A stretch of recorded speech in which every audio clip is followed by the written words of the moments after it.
Good morning. My name is Siva, and I'm working as an assistant professor in Artificial Intelligence and Machine Learning Department, Annamacharya University. Today, I'm going to discuss about the data wrangling and pre-processing techniques.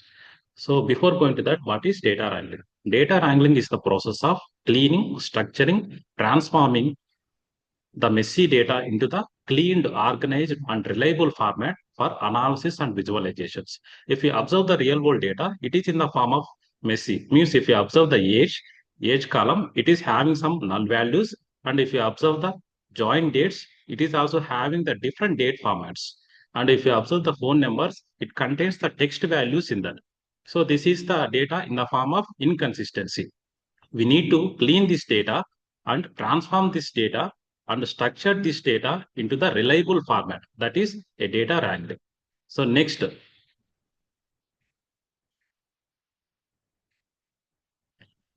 so if you go to the flow of data wrangling, first one is data cleaning.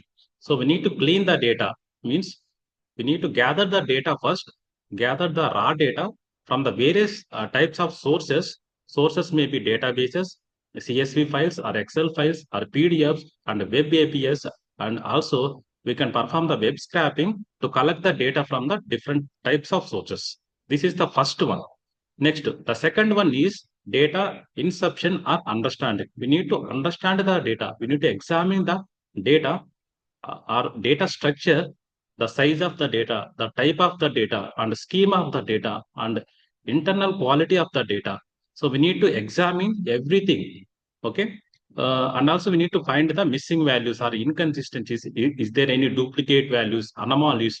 So in the inception, we need to do all these things. So next one is data cleaning. So data cleaning means handling the missing values by using the different types of methods that we're going to discuss later, and removing the duplicates. First of all, we need to identify the duplicates in the data set, then we have to remove the duplicates, then finally we have to identify the outliers and anomalies here in the data cleaning process. The next flow is data transformation.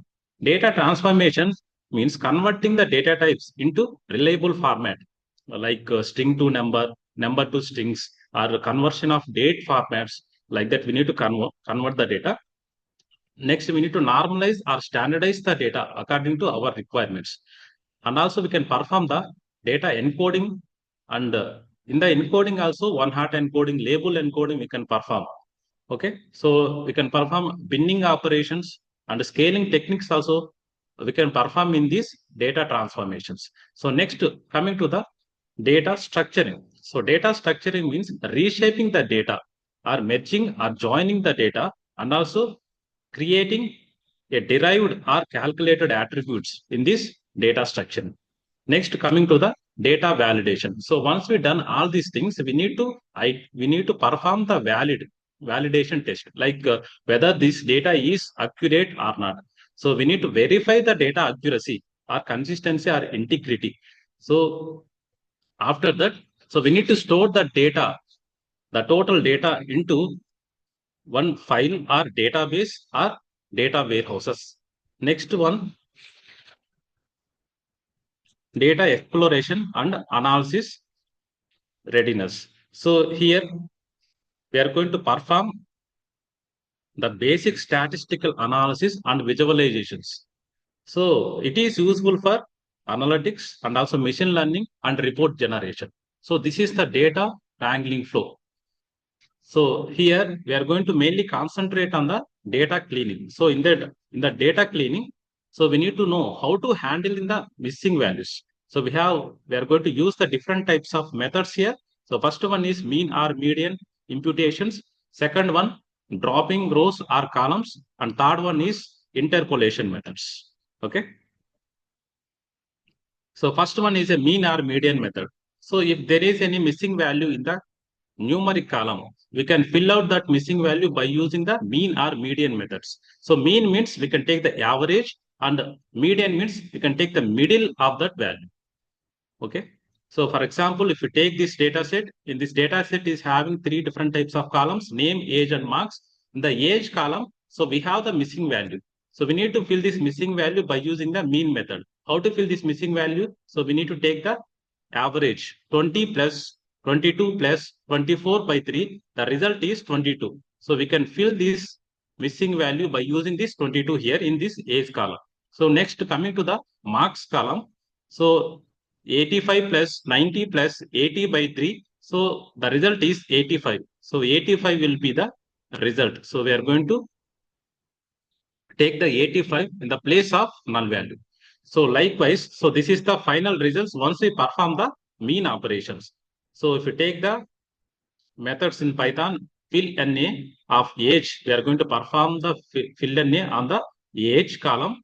So we can perform the mean method on that age column. So and also same like marks also, we can perform the mean method on the marks column. So we can perform median also. Median means it is simply taking the middle value if it is odd number of column values. If it is an even number of column values, we can take the average of middle two values. So that is the median. So next, coming to the dropping rows or columns. So when we are going to drop the columns or rows means if missing data is too much or not important, so we can remove that columns or rows. So we have some methods here. So for example, in this data set, so if you observe, so this one is having null values. So we are going to drop the rows. So first one, we are going to drop the rows. So if you drop the rows, so A, B, C, D name values are there. That B value, we have a null value, and C, sorry, the C row also we have the null value. If you perform the drop operation, these two rows will be eliminated. The remaining results will be like this. Okay. So here we have drop rows with any missing value. We can use df dot drop NA method. Okay. So next, drop the column. So previously we seen that drop rows. Now we are going to see the drop columns. So if there is any too many missing values in the column, so we can drop that entire column. Okay, by using this method, df dot drop NA. So access equal to 1. So in that particular column, we are going to drop. Next one. So drop rows only if all values are missing.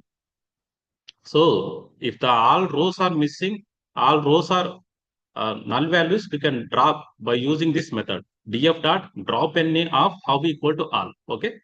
So next one is interpolation. Interpolation means it fills the missing values by estimating them based on neighbor values. So we are mostly using the linear interpolation here.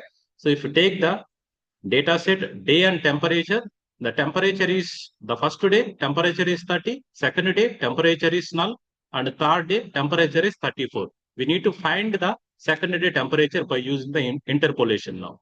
So here the formula is 30. 30 means it is the first day temperature. Next, third day temperature minus first day temperature. Third day minus first day. Then it will give the 32. So 32 is the second day temperature. So this is the interpolation method. Okay. So we are going to use the method interpolate of method equal to linear interpolations. Okay. So next, after interpolating, the result is like this. Next. So dealing with the duplicates. If there is any duplicates in the data set, we need to perform two different types of methods. So first one is we need to identify the duplicates first, then we have to remove the duplicates. So here in this data set, so we need to identify the duplicates. So first row, it is having second row, third row, again second row is there. So if you observe this row, it is a duplicated row. So first of all, we need to identify this duplicate by using df dot duplicated method. So once we identified the duplicates, so the result is like this. The second row is a duplicated. So next one we need to remove these duplicates. How to remove these duplicates? So first one is drop underscore duplicates method. We can remove the duplicates. Okay. So otherwise we can use remove duplicates based on the specific column only. So we have different types of methods to remove the duplicates. The first one is a general method, that is a drop underscore duplicate method. We can remove the duplicates if there is exist in the data sets. So otherwise you can go through the based on specific column, we can remove the duplicates. So that is another method. Okay. So Next one is outliers and anomalies. So if there is any inconsistencies, very far values from the data set, we are going to identify that far values by using these different methods, IQR method and Z-score method. So outliers means it is far away from the data sets. So for example, if you take these marks 50, 52, 53, 54, 55 and 90. So if you observe 90 is far away from this data set, we can consider 90 is a outlier. So now we'll see by using IQR method how to detect and identify these outliers. So first of all, so we need to sort this data in the sorting order. So already it is in sorting order. Next, we need to find the 25 percentile of this data. So 25 percentile of this data is 52.5. Next, 75 percentile of this data. 75 percentile of this data is 55. So 25 percentile is 52.5 and 75 percentile is 55. IQR means Q3 minus Q1. So if you do the Q3 minus Q1, 55 minus 52.5, so then it will give the result, the IQR values. Then once we get the IQR, we need to find the lower boundary and upper boundary. So what is the formula for lower boundary? Q1 minus 1.5 into IQR and Q3 into 1.5 into IQR. Already we know that Q1 value and IQR value, Q3 value and also IQR values. So after we got the lower boundaries and upper boundaries, the value which is less than lower boundary and above the upper boundary, we can consider as a outlier. So for that, we need to calculate the IQR. So if you calculate the IQR, Q3 value is 55, Q1 value is 52.5, the result is 2.5. IQR value is 2.5 here. Next, lower boundary, Q1 minus 1.5 into IQR. IQR value is 2.5. 2.5. Next, upper boundary is Q3 plus 1.5 into IQR. IQR value is 2.5. Now, so if you calculate that lower boundary, you will get 48.75. And if you calculate the upper boundary, you will get 58.75. Okay. So next, so we need to identify the value below 48.75. We can consider that as an outlier. And above 58.75, that is also outlier. So what is there any value below the 48.75? No. Okay. So above the 58.75, yes, we have one value that is 90. So we can consider 90 is a outlier here. Okay. So this is the one of the method to identify the outliers. That is a IQR method. Next, second method is a Z-score method. So Z-score method formula is Z equal to X minus mu by sigma. So here we are taking the Z value greater than 3. We can consider this outlier. Okay. Taking the same sample data and we are going to perform the mean value first. Mean value means 50 plus 52, 53, 54 plus 55 plus 90 by the total number of observations 6. 354 by 6, it will give the 59 as a mean value. Okay. So here in this formula, we found the mean value. Then we need to find the sigma, standard deviation. So how to find the standard deviation? Here we have the calculations. So x minus mu. What is the x value here? X value is 50 minus mean value is 59. Result is minus 9. So here x minus mu whole square. So 9 whole square, 81. Okay. Next, 52 minus 59.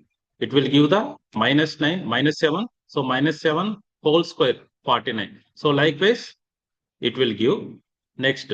So we need to find the sum of squares of deviations. So we need to sum of all these values, then you will get 1168.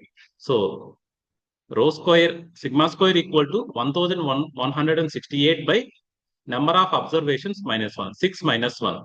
So the value is 233.6. So the standard deviation value finally we got 15.29. Now we know the mu value and also we know the standard deviation value. So then we need to identify the Z-score calculation. We can perform Z-score calculation. Z equal to x minus mu by rho. We know this mu value, we know the sigma value. So mu value is 59, sigma value is 15.229. So consider that 90 as a suspected outlier, 90 minus 59 by 15.29. So it will give 2.03. So